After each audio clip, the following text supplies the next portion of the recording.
What would you do if your own sister left her kids on your doorstep, threatened your career, and then sent someone to assault you, all to get her way? This is my story. Growing up, I never stood a chance.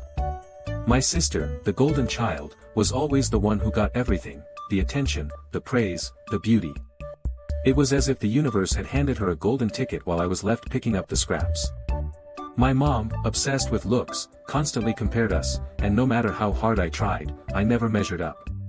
I had dark eyes and straight hair, and my sister was the opposite, light eyes and thick, curly hair.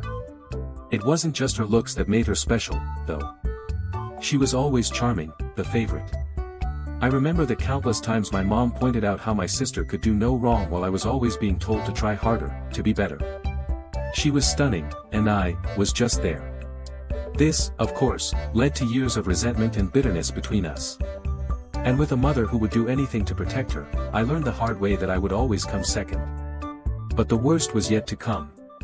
It wasn't just the petty bullying or the constant comparisons that hurt. It was how my mom's favoritism shaped my life. I had no friends because my sister, with her beauty and charisma, had them all. I buried myself in academics, thinking if I couldn't be loved, I could at least be successful. I earned a 4.0 GPA in high school and got a full-ride scholarship to my dream university. But when I came home to share the good news, my mom barely looked up from her phone, and my dad just gave me a curt, "Good job." That was the day I realized how alone I was. My heart broke, but I did what I had always done, I buried my feelings and focused on my future. It was either that or let the pain consume me. Years later, I was successful in my career, making six figures by 23. Yet, every time I came home for the holidays, I was reminded of how invisible I was to my family. My sister's life was the one that mattered. No one cared about my accomplishments, and every time I tried to share something about my success, my mom would find a way to change the topic, making sure the spotlight stayed on my sister. It was as if nothing I did would ever be enough to earn her love. Then, out of nowhere, my sister dropped her 2 kids off at my house with a casual, "I'm going on vacation for 8 weeks. Watch them." That was when everything came crashing down. I thought I had my life under control, but the arrival of my sister's kids was a whirlwind of chaos. She had a way of manipulating everyone around her, including my mother, who had always been her biggest supporter. When I refused to babysit her kids, threatening to call the police for neglect, my sister, in her typical fashion, didn't back down. Instead, she arranged for me to be assaulted in my own home. It was a move designed to break me, to make me feel small, to remind me that I was still just her stepping stone. The assault was just the beginning. It was like everything I had worked for was being torn apart by the very people I tried so hard to please. And just when I thought things couldn't get worse, my sister dropped another bombshell, one that would change everything. She didn't just want her kids back, she wanted me to stay silent, to remain in my place. This story was about to take a turn I could never have predicted. After my sister dropped those kids off, I thought maybe, just maybe, I could turn things around. But nope, that hope was short-lived. The moment I said no, threatened to call CPS if she didn't come get her kids ASAP, everything flipped upside down. She didn't just shrug it off, she went full savage mode. I kept blowing up her phone, texting, calling, trying to get her to take responsibility. She ignored me for days. When she finally answered, her voice changed, deep, cold, and threatening. She said she'd call my job, tell them I wasn't taking my bipolar meds, that I was unstable, and that I'd get fired. I was shaking, heart pounding, because my career was everything to me. Losing that meant losing control of my life. I hung up, overwhelmed, wondering how I'd gotten myself into this mess. Then came the mental games. My sister laughed like it was all a joke, taunting me, saying I was nothing without my job and that she'd watch me fall apart. She'd always been the one to get her way, no matter how cruel or irrational. She had this beauty that disarmed people, thick curly hair, light eyes, and my mom obsessed over how she was the perfect one, while I was always the ugly duckling. My sister's arrogance wasn't just born from looks, it was fed by my mom's favoritism, the pedestal they'd put her on since day one. I was drowning, but I still had to look after my nephews. The boys were so sweet, so innocent, totally different from their mom. I realized I loved them, maybe even more than my sister deserved. But that love made everything harder. I worried about them constantly, about what kind of life they were getting dragged into. Playing video games with them on those long, chaotic days was a weird escape. I never thought I'd connect with my nephews, but those moments of laughter and competition made me forget the drama for a second.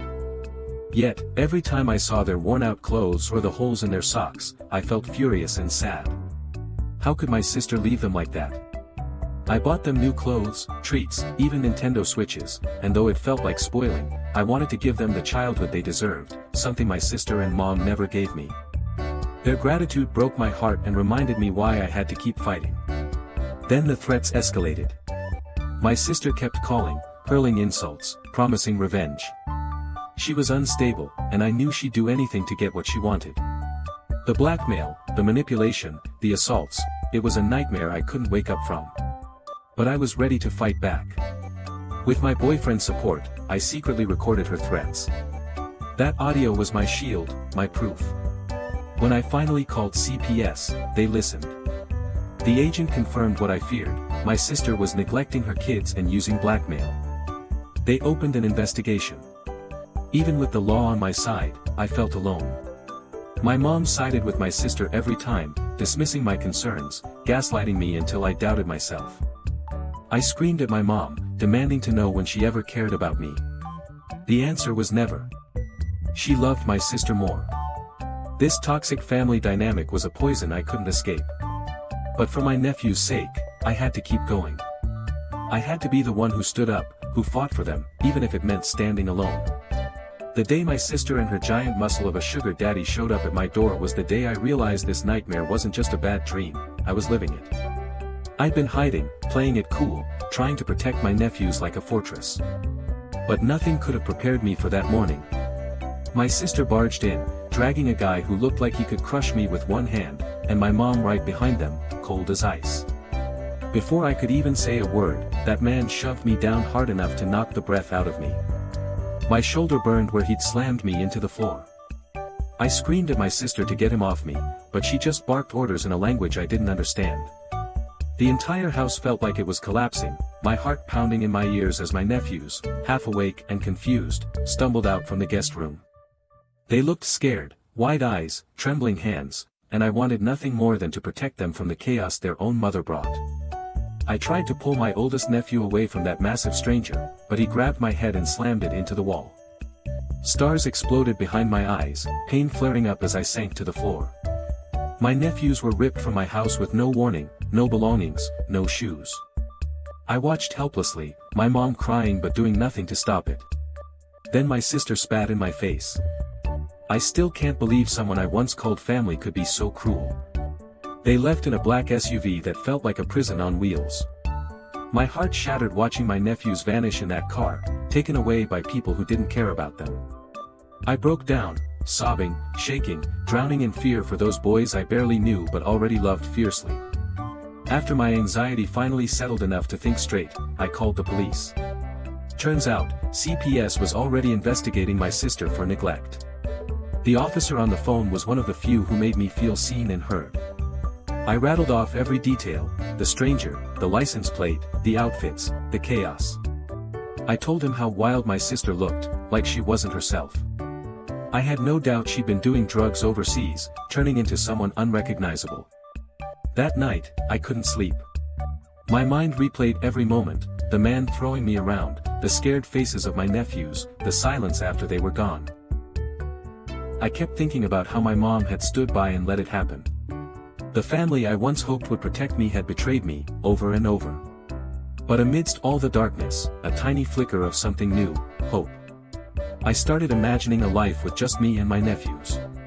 No toxic sister, no enabling mom, just us. I had the space, the heart, and the strength to give those boys what they deserved. I knew the fight wouldn't be easy, but I was ready.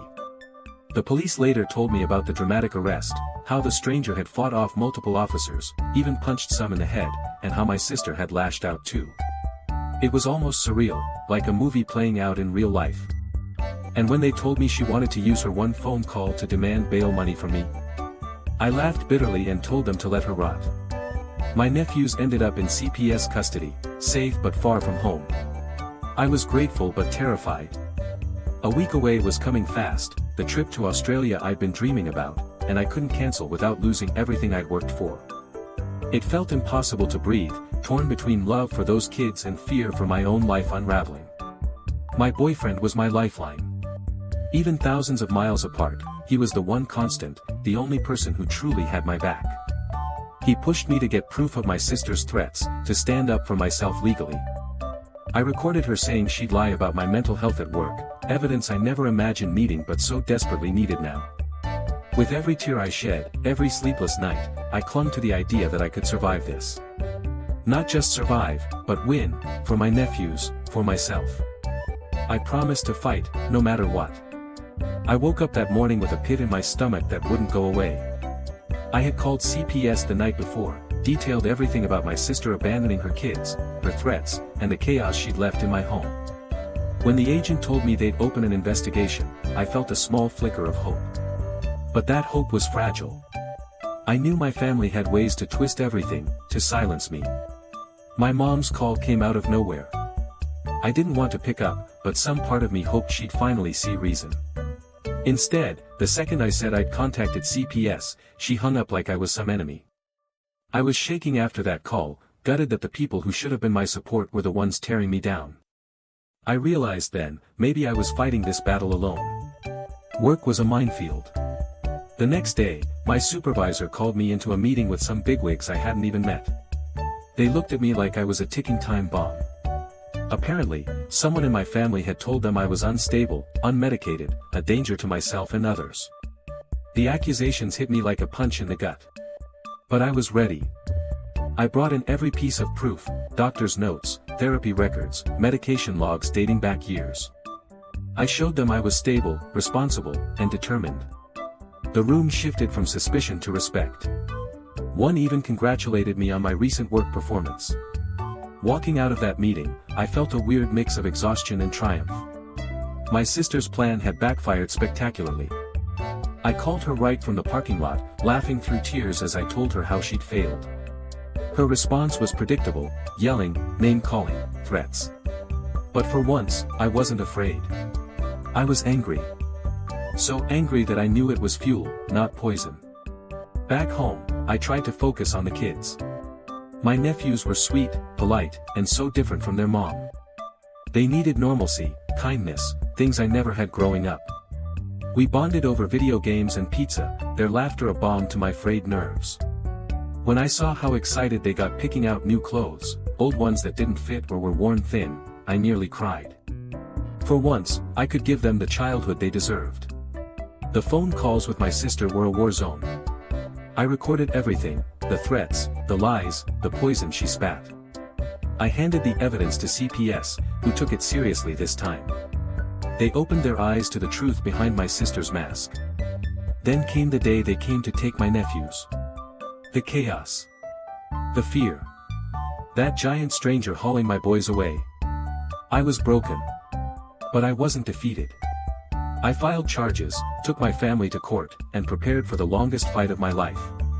When the trial started, my sister went berserk, attacking me in front of the judge, biting, clawing, screaming. It was brutal, but it only sealed her fate. The truth was out. Her lies, her neglect, her violence, laid bare for all to see. Months turned into years. The legal battles dragged on, draining and endless. But finally, I won custody. I brought those boys home, my home now, and saw their smiles fill with relief and love. The room I'd decorated for them became a sanctuary, a place of new beginnings. Bringing my nephews home felt like winning a battle I never thought I could fight through. Their smiles as they ran into their new rooms melted away years of pain and worry. But the relief was only the surface. Underneath, the scars, mine and theirs, ran deep. Every time I looked at those boys, I saw both their innocence and the shadows they carried. I knew healing wouldn't come overnight. The first weeks were a roller coaster. I had to learn how to be a guardian, protector, and safe harbor all at once. Their little quirks, their fears, the way they flinched when I raised my voice even gently, it all reminded me of the chaos they'd escaped. I was patient, trying to rebuild trust one day, one hug, one laugh at a time. Navigating school meetings, doctor appointments, and therapy sessions became my new normal. I wanted them to know they mattered, that their future wasn't set by the mistakes of others. I made it my mission to be everything my sister wasn't, a safe place and a loud cheerleader. Meanwhile, the legal battle with their birth father and his family was another beast. They fought hard to win custody, dragging the process out longer than I ever expected. But I didn't waver. The thought of losing those boys again? Unthinkable. I knew that no amount of money or threats could break the bond we were building. Throughout it all, my own life carried on. I kept pushing forward at work, grinding to provide stability for my little family. There were days I felt overwhelmed, exhausted, questioning if I was doing enough. But every night, when those boys hugged me tight, I found my strength renewed. The years stretched on, slow but steady. The court finally granted me full custody. It felt like a victory not just for me, but for every kid who'd been overlooked, neglected, or discarded.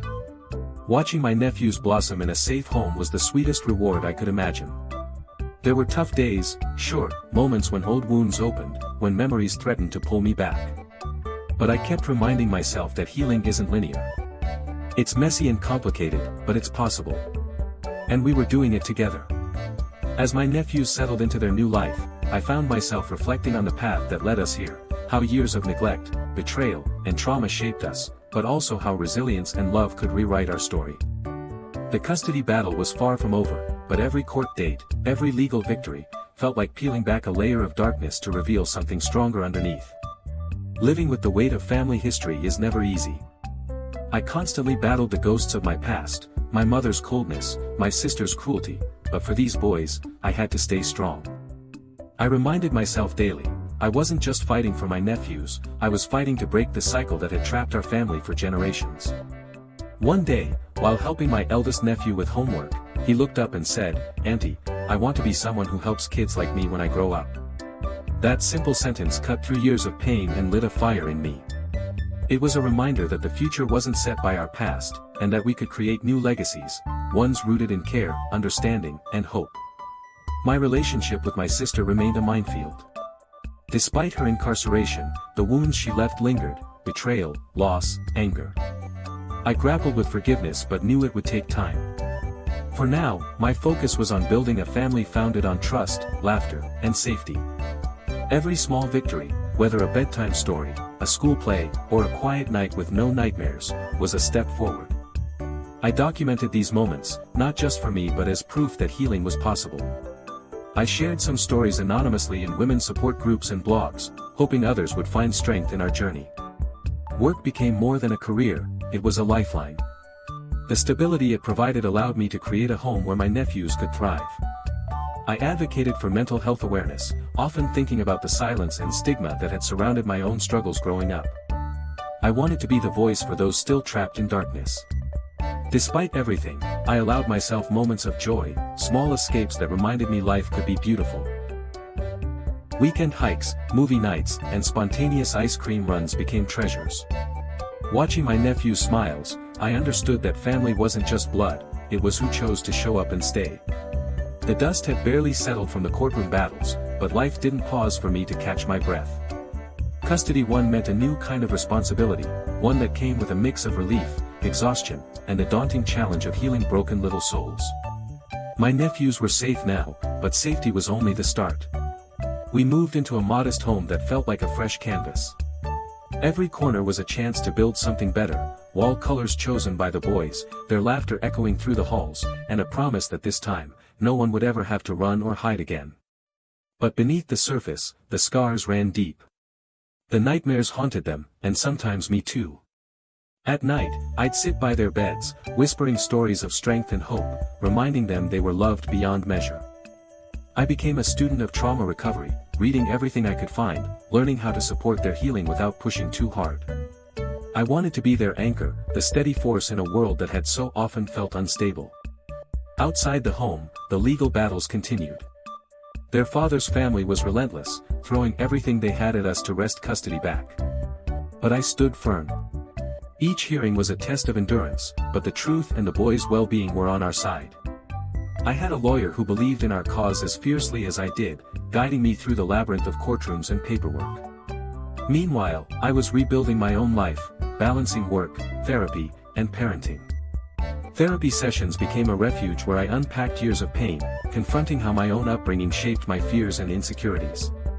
Learning to trust again, to set boundaries, and to embrace vulnerability was hard but necessary. Romantic relationships? Forget it. I was a fortress, careful not to let anyone in too close. The betrayal by my own sister and the coldness of my family left me wary of anyone trying to break through my walls. But deep down, I yearned for connection, a partner who could see beyond my scars and stand beside me. At work, I threw myself into projects that mattered, using my experiences to fuel my passion for advocacy. I became involved in community programs supporting abused and neglected children, determined to change the system that had failed my nephews and me. Sharing my story anonymously gave me purpose and a platform to inspire others. Despite all this, the weight of the past was never far. Every phone call from my sister's lawyer, every new rumor from my mother, reminded me that peace wasn't guaranteed.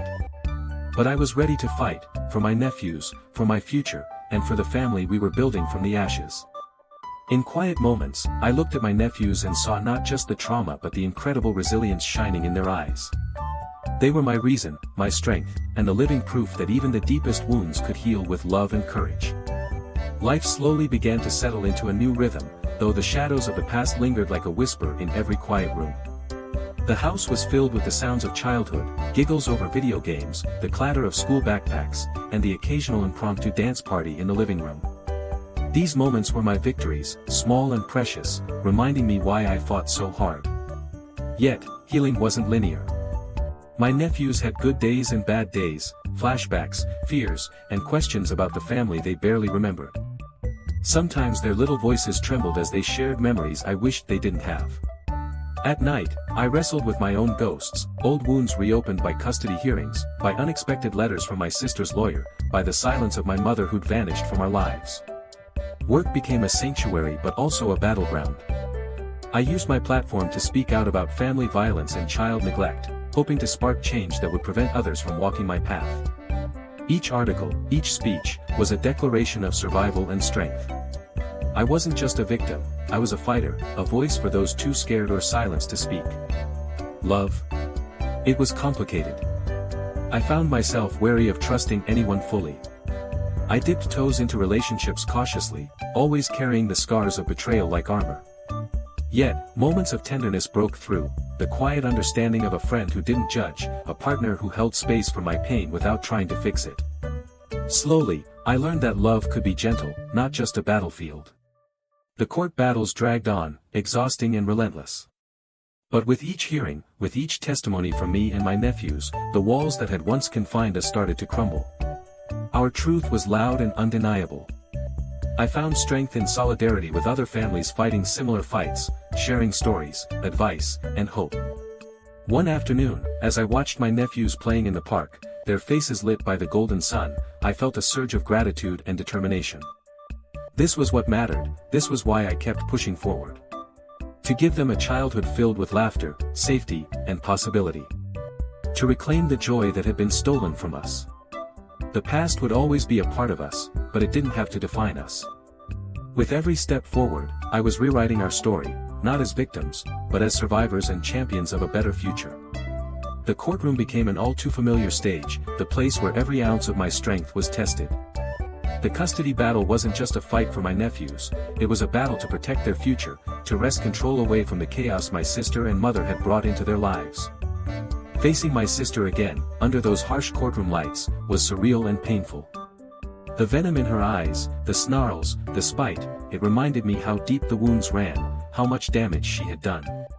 Yet, every time she lashed out, it only fueled my resolve.